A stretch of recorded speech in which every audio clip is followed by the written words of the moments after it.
Okay, para todo tata.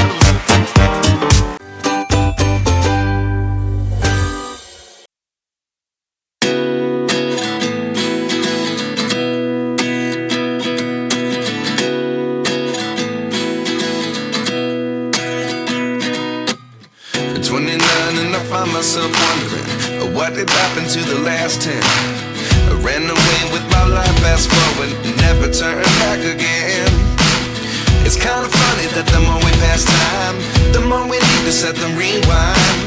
And 19 was the year I had to leave you, but now I'm seeing all the signs. Is this really happening? I can't believe it's true. I'm just as surprised as you.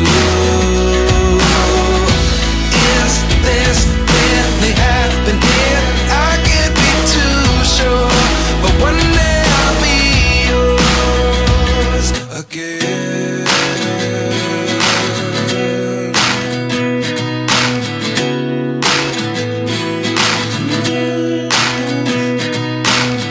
Life lessons come one in a dozen.